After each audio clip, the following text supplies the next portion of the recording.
The flashing red and blue lights painted her face in a way I had never seen before. Not guilty because of speeding. Guilty because of something deeper. And then the officer leaned close to me, his words slicing through the night like a blade. "Sir, listen carefully. Don't go home tonight. Get somewhere safe." I froze, my breath caught in my throat. My wife's knuckles tightened on the steering wheel, her jaw clenched. She looked less like a nervous driver and more like someone hiding a secret too heavy to hold. And at that moment, my world, the marriage I thought was safe, the woman I thought I knew, cracked open. But before I tell you how that single warning unraveled 10 years of lies, let me ask you something. What would you do if the person you trusted most turned out to be a stranger living a double life?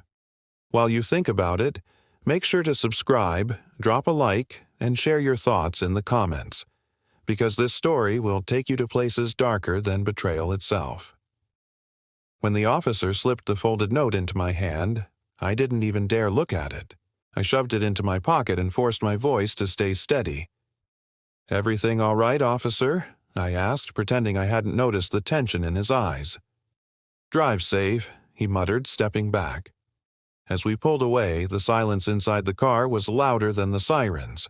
She kept her eyes forward, lips pressed tight. I didn't ask her anything, I didn't have to. That fear on her face told me enough. Whatever this was, it wasn't about a speeding ticket. Hours later, after she drifted into sleep, I slipped into the bathroom, locked the door, and finally unfolded the note. My hands trembled, not from nerves, but from instinct. I knew, deep down, this was the beginning of something I couldn't turn back from. 7 words. That was all it said. "She isn't who she says she is." Beneath it, a number, a detective's line. I stared at the words until they blurred. 10 years of coffee together at 7 in the morning. 10 years of working late. 10 years of promises and trust, all shredded by 7 words. My chest tightened, my pulse pounded in my ears. The woman sleeping in my bed? Who exactly was she? I could have stormed into the bedroom, shaken her awake, demanded the truth. But what good would that have done? She would lie. She would cry. She would twist her words until I was the fool again. No. I decided then, if my marriage was a lie, I wasn't going to confront her with blind anger. I was going to carve out the truth with precision, piece by piece. So I dialed the number on the note. And that's when the detective's voice answered, steady, deliberate, carrying the kind of weight that makes your blood run cold. "Sir, you need to understand something.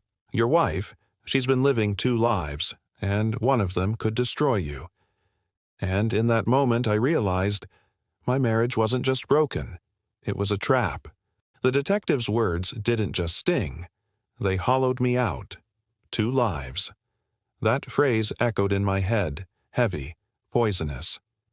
2 lives? What do you mean? I asked, my voice low, almost a whisper, as if speaking louder would make it too real. On the other end of the line, the detective paused, like he was weighing how much I could handle. Then he said, "She's tied to people you don't want to cross. Money laundering, kickbacks. She's been using your life, your marriage, as her cover. And I'm telling you right now, if you confront her too soon, you'll end up being her first sacrifice." My stomach turned. I gripped the sink so hard my knuckles went white. Behind the door, I could hear her breathing in her sleep, soft, calm, as if she weren't a stranger I had been living with for 10 years. I wanted to believe it was a mistake, that the officer, the detective, all of it was some cruel misunderstanding. But then my memory began playing tricks on me, dragging out every odd moment I had brushed aside, the perfume she never explained, the weekends with friends that stretched into Mondays, the sudden obsession with jogging when she hated running, and then there was the night I reached for her hand in bed and she flinched, not because she didn't love me, but because she was hiding. The detective spoke again, his tone heavy. "Check your accounts. Slowly. Quietly. I'll send you names, places, but don't let her know you're watching. If she senses you've caught on, she'll vanish. The call ended, leaving me standing in that dim bathroom, staring at my own reflection. I didn't recognize the man in the mirror anymore. A husband betrayed, a pawn in someone else's scheme. But underneath the shock, something darker stirred. Not rage, not despair, calculation. When I walked back into the bedroom, she was still asleep. I stood there for a long moment, watching her silhouette under the covers.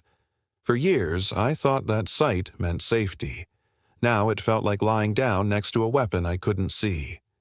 I slipped under the sheets beside her, but I didn't close my eyes. I couldn't.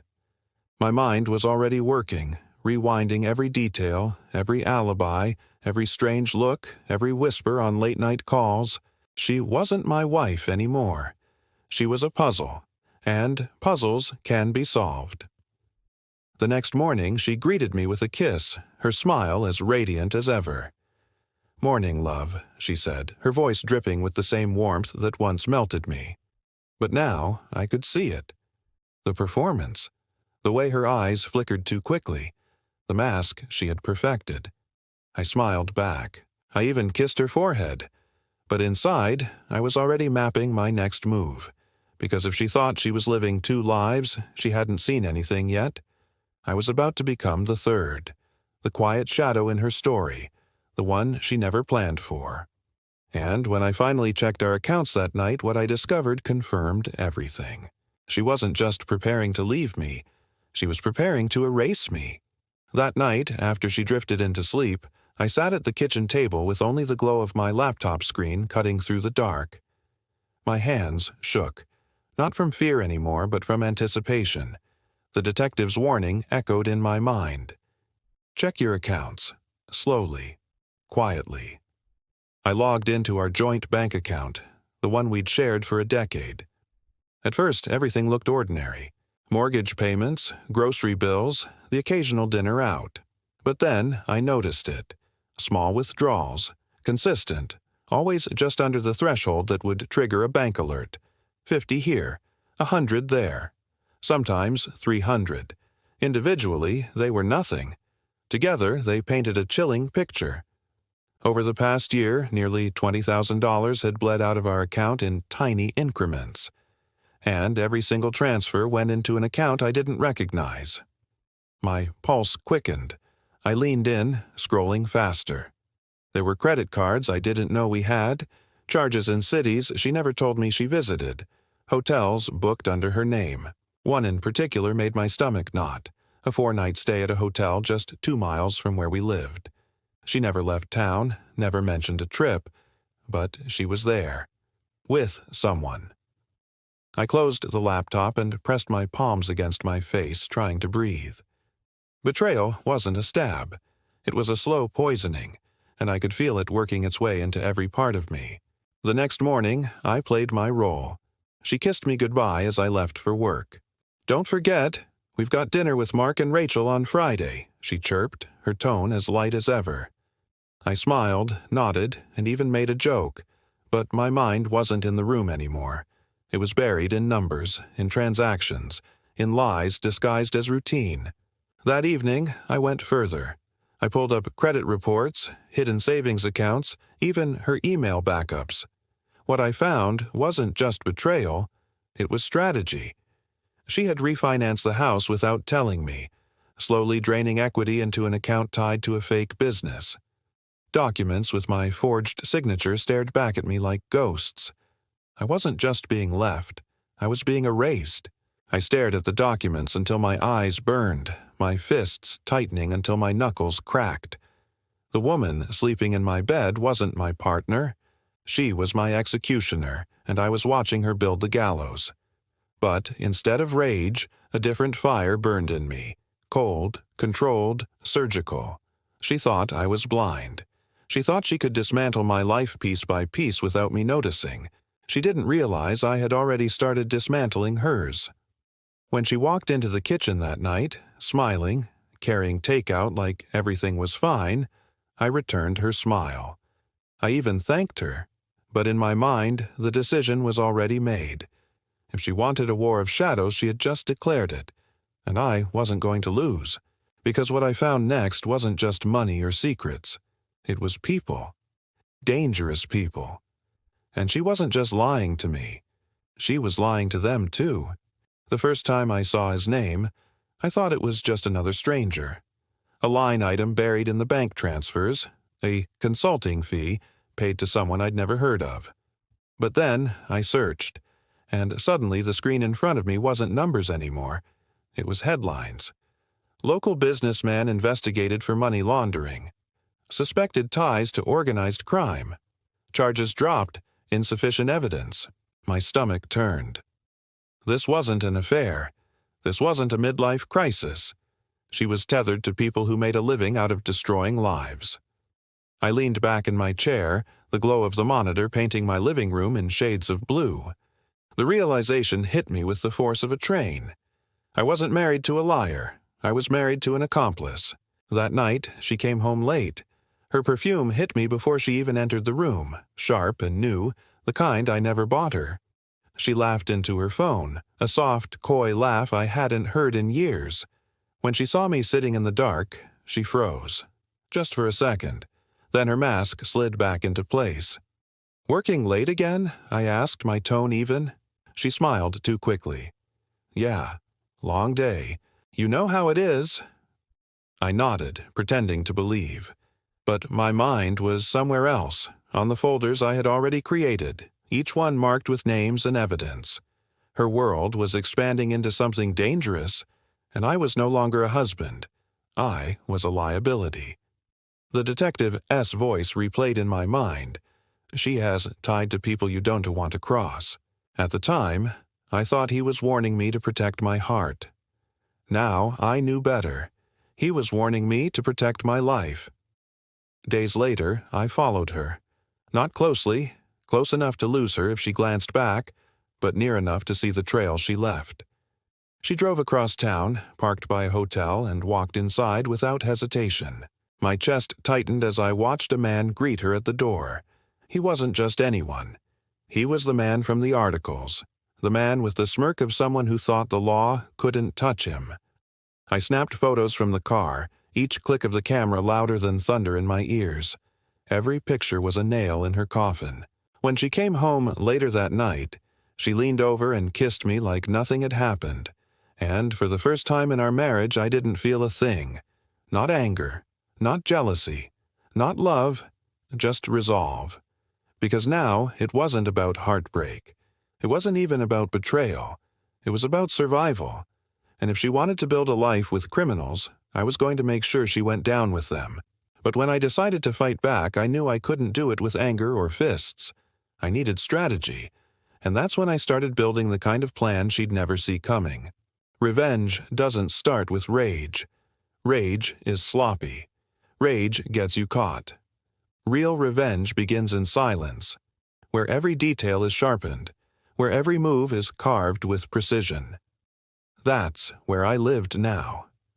The morning after I followed her to the hotel, I sat at the kitchen table sipping coffee as if nothing had changed. She was still asleep upstairs, unaware that I had shifted from husband to architect of her downfall. In front of me, I laid out everything. Bank transfers, photos, recordings, pieces of her double life scattered across the table like shards of broken glass. I began to connect the dots, where the money flowed, who it touched, what it purchased. I created timelines, mapping her overtime shifts against withdrawals and hotel bookings. Patterns emerged, patterns she thought I was too blind or too in love to see. But I wasn't just building a case. I was building a weapon. Step 1. Secure my survival. She had already begun draining our joint accounts in small increments, but I was quicker. Quiet transfers to new accounts under my name. Investments shifted. Emergency cash stashed in places she would never think to look. By the time she realized the money was missing, it would already be untouchable. Step 2. Build the mirror. I set up hidden cameras in the house, small enough to disappear in plain sight. They weren't for her. They were for me, to prove beyond question who she really was if things spiraled out of control. I mirrored her phone, every message she sent pinging onto a device she didn't know existed. I didn't need to confront her lies. I let her speak them in real time to me, without even knowing. Step 3. Multiply the evidence. Everything I collected was copied, stored, and hidden in multiple places. Encrypted drives in safe deposit boxes. Digital vaults with delayed release triggers. If anything happened to me, the world would see her for who she truly was. She thought she was the one with secrets, but now the balance had shifted. At dinner, she smiled across the table, pretending we were the perfect couple. And I smiled back, knowing I held the strings. The irony was sharp. I didn't need to expose her yet. Watching her laugh, watching her lie, knowing I was already dismantling her world from the inside, it was almost intoxicating. But revenge is like chess. You don't win by rushing the queen. You win by letting every piece fall, one by one, until your opponent realizes the game was lost before they even saw the board. And I was just getting started. The first envelope would arrive soon. Just a photograph, nothing more. But I knew it would be enough to make her question everything. And that was the true beginning of her unraveling. The rain had just started when I slid the envelope into the mailbox. No return address, no note. Just one photograph. Her, slipping into a hotel room with the man she swore I'd never met. Time-stamped. Location tagged.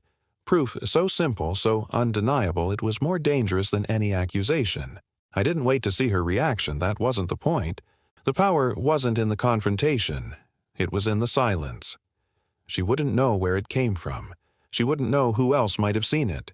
And that uncertainty was the first crack in her armor. That night, she was restless. She tried to hide it, but I saw the way her eyes darted when she opened the mail. Her hand froze, just for a second too long, before she tucked the envelope under her arm and shoved it into her purse. She smiled at me during dinner, but it was brittle, hollow. Every laugh ended too quickly. Every glance at her phone lingered a little too long. Good. She was starting to feel the walls shift. A week later, I sent the second envelope. This time, not a picture. Bank records. Transactions in her handwriting. Money funneled into accounts under names she thought no one could trace. Again, no explanation, no accusation. Just the truth, staring back at her in cold black ink. She stopped eating as much. The wine glass stayed full. She jumped when her phone rang and checked over her shoulder in the grocery store. At night, she tossed and turned, muttering in half-sleep, clutching the sheets like they could protect her. The third envelope was the kill shot I had been waiting for. A recording. Her own voice, whispered in a hotel room, plotting with her partner in crime. I didn't even need to include context. She knew exactly when it had been recorded, exactly who she was talking to. And for the first time, I saw fear. Not guilt, not shame, pure fear, painted across her face. She tried to act normal, but her paranoia was growing louder than her lies. She snapped at phone calls, accused people of betraying her, cut ties with allies she once trusted. She was burning her own web before I even touched a match. And across the dinner table, I smiled. I asked about her overtime. I kissed her cheek goodnight. I played the role of the oblivious husband while inside.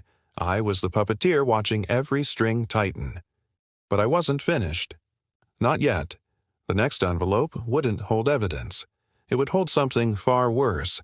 Divorce papers already signed, assets already gone, and a single reminder that the game was mine now. It was a Thursday night, heavy with rain, when I placed the fourth envelope on the kitchen counter. Unlike the others, this one didn't contain photos, records, or recordings. No, this one carried a different kind of weight. Divorce papers, already signed. Assets already transferred out of her reach. My safety net secured, my silence weaponized. She came home drenched, tossing her keys carelessly onto the counter. But when her eyes landed on the envelope, she froze. Her fingers trembled as she opened it, and I watched the color drain from her face. Her lips parted, but no words came out at first. Finally, she choked out a whisper. You, you did this? Her voice was shaking, stripped of all the confidence she once wielded like a blade. I leaned back in my chair, calm, collected, sipping the last of my coffee as if nothing in the world had shifted. Did what? I asked, tone deliberately flat, almost bored. Her hands clenched the papers, crumpling the corners. You think you can ruin me? I stood slowly, letting the silence stretch. My footsteps echoed against the tile as I moved toward her. She flinched when I leaned close, my words slipping into her ear like a blade hidden in velvet. No, you ruined yourself. I just turned on the lights. Her eyes glistened with tears, her breath uneven. She looked smaller than I had ever seen her, stripped of the illusion of power she once wrapped herself in. For a moment I saw the desperation, like a gambler who had bet everything and realized too late the house always wins. She tried to gather herself, tried to rebuild the mask, but it shattered the second the phone rang. Loud, jarring. She jumped, clutching the envelope to her chest like it could shield her. I watched her hesitation as she stared at the screen. Whoever was calling wasn't a friend anymore. Maybe an accomplice. Maybe someone realizing she was compromised. The cracks widened. Fear took root, spreading faster than any evidence ever could. She had spent years living in shadows, confident she controlled the narrative. But now, every shadow whispered betrayal. Every silence became a threat. I didn't raise my voice. I didn't gloat. I simply walked away, leaving her in the kitchen with the papers, the rain hammering against the windows, and the sound of her world collapsing. This wasn't just revenge. It was liberation. For the first time in years, I felt light, untethered, no longer a prisoner in the lie she had built. And yet I knew this was only the beginning. That night, flashing red and blue lights cut through the rain. The police weren't here for me. They were here for her. And as they knocked on the door, I realized my plan had worked better than I imagined. The rain hadn't stopped when the knock came. Heavy, deliberate. Not the polite tap of a neighbor, not the impatient rhythm of a delivery man. This was different. 3 sharp raps that carried authority. She stiffened, clutching the crumpled divorce papers to her chest, her eyes darting toward me as if I could save her. But I didn't move. I stayed seated, calm, watching her unravel. Another knock. Louder this time. Then a voice. Police. Open the door. Her breath hitched. Why are they here? She whispered, but the question wasn't really for me. She already knew the answer. With trembling hands, she opened the door. The flashing red and blue lights poured into the hallway, staining her face the same guilty colors I had first noticed the night we were pulled over. 2 officers stood at the threshold, rain dripping from their caps, their expressions cold and unyielding. "Are you Amanda Carter?" one of them asked, his voice cutting through the tension like a blade. She nodded weakly, her chin quivering. "You're under arrest." The words slammed into her harder than any accusation I could have delivered. I watched her knees buckle slightly, her body swaying as if gravity itself had betrayed her. The officer stepped forward, pulling her arms behind her back with a practiced efficiency. The metallic click of handcuffs echoed through the house, louder than the storm outside. "No, wait. This is a mistake," she stammered, her voice cracking. "Please, you don't understand." But the officers weren't listening. They had heard it all before. She turned to me then, desperation pouring from her eyes, searching for sympathy, for rescue, for anything that might anchor her. But I gave her nothing. I simply held her gaze, my face unreadable, letting the silence speak louder than words ever could. As they led her out, mascara streaked down her cheeks, her hair plastered to her skin by the rain. Neighbors' lights flickered on, curtains pulled back, curious faces peeking through the storm to witness her fall. The woman who had built her life on deception was now exposed, stripped of power, dragged into the night by the very system she thought she could outsmart. I stood in the doorway, arms crossed, the chill of the rain brushing my skin. She didn't look back again. Maybe she couldn't. Maybe it was too painful to see the man she once thought a pawn now standing tall, unbroken. When the squad car door slammed shut, I felt it, the release. Not triumph, not rage, just clarity. For years she had played me. For years she had buried me beneath lies. But tonight the ground shifted, and she was the one swallowed by the ruins she had created. The silence that followed should have felt like peace, but it didn't. Because even though she was gone, I knew the web she spun wasn't fully destroyed, and some of the people in it weren't going to let her downfall end with her. The house was quiet after they took her away. Too quiet. For years, silence had meant peace to me, but that night it carried something else. A weight, a warning. I sat at the kitchen table, the divorce papers still crumpled where she had dropped them, the storm still tapping against the window. For the first time in months, I thought I should feel safe. But instead, I felt watched. The detective had warned me. She's tied to people you don't want to cross. At the time, it sounded like a distant threat, a vague caution. But now that she was behind bars, those words felt like prophecy. Because her downfall wasn't clean. It wasn't quiet. When she burned, she dragged others down with her. And some of those people weren't the kind to forgive or forget. It started subtle. The next day, I noticed a black sedan parked across the street. Windows tinted too dark, engine humming even when no one seemed inside. I told myself it was nothing. But by the second night, it was still there. Then came the phone call. No caller ID. A man's voice, low, measured. "You think this is over?" he asked. I didn't answer. She was valuable, and you took that away. Click. The line went dead. My pulse pounded in my ears. It wasn't paranoia. They knew who I was. They knew what I had done. And now, I wasn't just a husband who had exposed his wife. I was a liability. The following morning, when I went to start my car, the driver's side mirror was shattered, the glass glittering across the pavement. No note, no warning, just a message written in silence. A promise of what could come next. I should have been terrified, and I was. My hands trembled as I picked up the shards, the cold bite of the glass cutting my skin. But underneath the fear, something else stirred. A resolve. I hadn't come this far. I hadn't dismantled her empire piece by piece just to let myself be destroyed by the ghosts she left behind.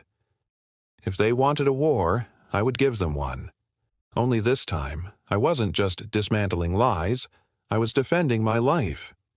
I went back inside, locked the doors, and sat down at my desk. Every file I had, every recording, every photograph, I organized them, sorted them, and made copies. If they wanted to come for me, they would learn the same lesson she had. I wasn't the fool they thought I was. I was the man who watched, who waited, who struck when the timing was perfect. And now, it was time to prepare for the final strike. The question wasn't if they would come for me. The question was when. And when that moment arrived, I promised myself one thing. They'd regret ever underestimating me. The knock came at midnight. Not a polite knock. 3 heavy pounds that rattled the doorframe, the kind that carried intent. I stood in the hallway, every light in the house off except the faint glow from the kitchen. My chest tightened, but I was ready. Weeks of silence of watching that black sedan come and go had led to this moment. I didn't open the door. Instead, I waited. The knocks grew louder. Then a voice seeped through the wood. "You think you can hide behind papers and cops? She owed us. And now you owe us."